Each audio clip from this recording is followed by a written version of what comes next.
जसे खरात प्रकरणामध्ये तुम्ही बघितलेलं आहे की काल जे रुपाली ताईची जे बहीण आहे प्रतिभा चाकणकर, त्यांनी सांगितलेलं आहे की आम्ही याच्यामध्ये कुठेही चुकीचे नाहीये, चुकीचे आमचे कागदपत्र घेऊन आणि आमची चुकीची सही करून आणि हे सगळी गोष्टी अकाउंट उघडण्यात आलेला आहे. अरे तुम्ही काय म्हणता? तुम्हाला डोक्या पण नाहीये, तुम्ही बोलता काय मीडियावरती? काय स्टेटमेंट देताय तुम्ही? अरे तुम्ही साईन तुमची नाही आहे आणि आज पूर्ण भारताला माहिती आहे की 2014 पासून आणि त्याच्या अगोदर पण सगळं काय कम्प्युटराइज्ड आहे आणि ज्या वेळेला आपण अकाउंट उघडताय आपला समोर असणं खूप गरजेचं असते, त्यावेळेही अकाउंट उघडताय. असं कोणतेही साईन केली हे केली असंच कोई अकाउंट उघडू शकत नाही. आणि असे खोटे नाटे बहाणे करण्यापेक्षा जसे काल तृप्तीताईंनी पण सांगितलेलं आहे की ते अधिकारी काय नाव आहे त्यांचं, डीजी आहे जे हा दत्ता कराड जे आहे त्यांनी पण पेन ड्राईव्ह लपवलेली आहे त्यांची.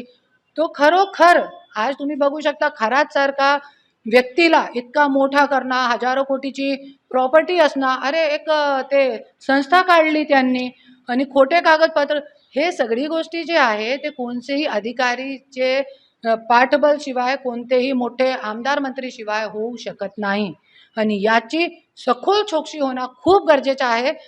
नाहीतर तुम्ही अगोदर बघितलेलं आहे असे खूप खरात सारखे झालेले आहे, खूप सेक्स रॅकेट लोकांच्या समोर आलेले आहे, परत नवीन खरात तयार होत आहे. पण कोणी पाठबळ देत आहे असे लोकांना? हे खूप मोठा प्रश्न आहे ना. आणि कधीपर्यंत हे सुरू असणार आहे, हे खूप मोठा प्रश्न आहे भारतामध्ये. कधीपर्यंत असंच महिलांच्या खच्चीकरण होणार आहे?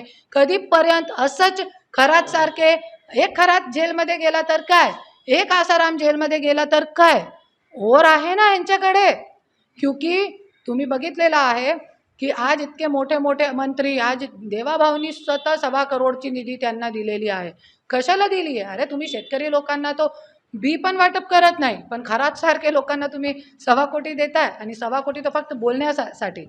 आणि जितके मोठे मोठे लोकांच्या, एक तो गरीब व्यक्ति के साथ उसका फोटो नहीं आया खरात का कि किसी गरीब का भला करा उसने, किसी की भविष्यवाणी चांगली केलेली असेल, फक्त मोठे मोठे राजकारणी.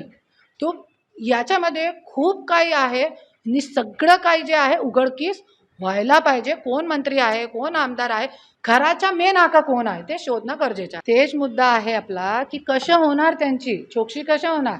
फक्त महिला आयोगच्या अध्यक्षपदाचा राजीनामा दिला, हकालपट्टी झाली, बस झालं का? नाही नाही नाही. कशाला? आज तुम्ही इतके भंगार जैसे लिंग पिसाट व्यक्ती सोबत तुम्ही त्यांची संस्थामध्ये तुम्ही त्या मोठे पदावर आहे, 4थ्या नंबरचे पदावर आहे आणि तुमचं डेझिग्नेशन जे तुमचा पद होता महिला आयोगची अध्यक्षा ते लिहिलेलं आहे त्याच्यावरती, तरी पण तुम्ही तुमच्यावरती चौकशी होत नाही, तुमच्यावरती सुद्धा एक नोटीस पण पाठवत नाही पोलीस अधिकारी. तो आज कशी मिलीभगत सुरू आहे. आणि मला असं वाटते की बहुतेक खूप सारे नेता, आमदार, मंत्र्यांचे नाम याच्यामध्ये असेल, त्याच्यासाठी आज रुपाली चाकणकरना पण, क्योंकि रुपाली चाकणकर महिला आयोगमध्ये आहे. 10 आमदार आणि मंत्र्यांची लिस्ट पण मी दिलेली आहे मीडियावरती. ते 10चे पेक्षा और जास्त असेल, क्योंकि मी महिला आयोगमध्ये नाही आहे.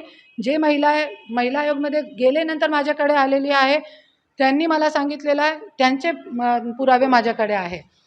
पण असे खूप काही मंत्री आहे ज्यांची तक्रार महिला आयोगमध्ये आहे आणि हे पूर्ण डाटा जे आहे ते रुपाली चाकणकरकडे आहे. आणि ये सगळी गोष्टी तुम हमारी ढक लो, हम तुम्हारी ढक लें, बस यही चल रहा है महाराष्ट्र में. और ये सगळी गोष्टीसाठी मी आवाज उचलत राहणार आहे. आणि लवकरच लवकर जरी रुपाली चाकणकरला अटक नाही केली, गुन्हा नोंद नाही केला, सखोल चौकशी नाही झाली, तर मी रोडवरती येऊन आंदोलन करणार आहे. उद्धव साहेब ठाकरेने CM असताना पण हे चुकी केली होती. स्वतः मुख्यमंत्री होऊन आदित्य ठाकरेला मंत्री केला होता. त्यांची वय पण नाही आहे, त्यांना अनुभव पण नाही आहे आता. आणि खूप काही वरिष्ठ जे नेते आहे, आमदार, मंत्री, खासदार आहे जे पक्षामध्ये आहे आणि ते इतके वरिष्ठ लोक पक्षामध्ये असून स्वतःचे स्वतःचे मुलाला फक्त पुढे पुढे पुढे करणं, याच्यामध्ये मला नाही वाटते की काहीतरी वेगळा बदल होऊ शकते. और असे शिंदेसारखे, एकनाथ शिंदे साहेब सारखे लोक फुटतील. मला असं वाटतं. मला हे कळत नाही, सीएम साहेब सिस्टम काय करत आहे. अरे नेस्कोमध्ये मी स्वतः जाऊन बघितलेलं आहे. ऐसे नशेमध्ये उलटी करून करून लोक बाहेर पडतात. आणि लोक नाही म्हणत मी, ऐसे छोटे छोटे लहान मुलगा मुलगी 16 वर्षाचे, 17 वर्षाचे, 18 वर्षाचे, 20 वर्षाचे आजचे मुलगा मुलगी जे स्टडीसाठी शिक्षणसाठी बाहेरून येत आहे मुंबईमध्ये. आणि त्यांच्या आई वडिलांना काय वाटतं. आणि तुम्हाला माहिती आहे माझी मुलगी पण NMIS में आहे आणि मिठीबाई NMIS समोर समोर आहे. आणि तुम्ही बघू शकता हे नेस्कोमध्येच नाही, मिठीबाईचे समोर, NMISचे समोर मुलगा मुलगी तुम्ही जरी बघितला असेल, सगळे सिगरेट पिताय, ड्रग्ज घेताय, दारू पिताय तिथेच बाहेर. आणि प्रिन्सिपल काय करत नाही. स्कूलचे जे कॉलेजचे जे डीन काय म्हणतात त्याला, जे वरिष्ठ आहे ते लोक काय करत नाही. आणि आज मला माहिती आहे माझी मुलगीची पण फ्रेंड्स आहे, कोटी रुपये खर्च करून आई वडील आपल्या मुलगा मुलगीला बाहेरून पाठवत आहे. आणि हे विचार करताय आमचे मुलगा मुलगीला चांगला शिक्षण भेटत आहे. पण इथे तो दुसराही पिक्चर सुरू आहे. तो सगळे महाराष्ट्राच्या आई वडिलांना पण मी सांगते की तुम्हाला जरी खरोखर आपल्या मुलाबाळांचं भवितव्य बनायचं आहे तो असंच सोडू नका. आपल्या मुलाबाळांना मुंबईमध्ये स्वतः राहा, स्वतः बघा आपले मुलगा मुलगी काय करतात.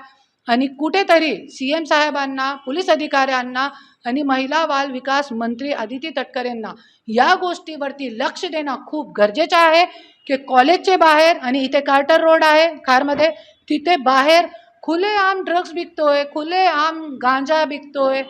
आणि आज नेस्कोमध्ये 2 मुलांची मृत्यू झालेली आहे. फक्त 2 मुलांची मृत्यू झालेली नाही आहे, खूप काही लोक हॉस्पिटलमध्ये भरती आहे.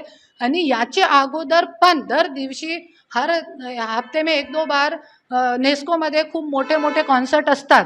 आणि हे कॉन्सर्ट जे आहे ते कुठेतरी थांबायला पाहिजे. या कॉन्सर्टमध्ये कोणाचाही भला होत नाही. ताई, एक महत्त्वाचा प्रश्न विचारायचा आहे. आपण पाहतोय की आता नवीन माहिती समोर येते, राष्ट्रवादीचं अर्थ खातं आणि महिला आयोगाचं पद हे राष्ट्रवादीकडेच राहणार असल्याची माहिती आहे. जरी महिला आयोगचा जे पद आहे जरी राष्ट्रवादीकडे परत गेला तो खरोखर महिलांना न्याय भेटणार नाही. आणि जसे तुम्ही बघितलेलं आहे की अगोदर पण महिला आयोगमध्ये जितके कंप्लेंट्स आहे याच्यामध्ये जास्त जास्त राष्ट्रवादीचे आमदार आणि खासदारांची लिस्ट मोठी आहे त्याच्यामध्ये.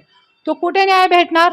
आणि मी एकच विनंती करेन देवाभाऊकडे की खरोखर जरी महिलांसाठी महिला आयोगचा पद आहे तो याच्यामध्ये कोणीही राजकारणी महिला नकोय.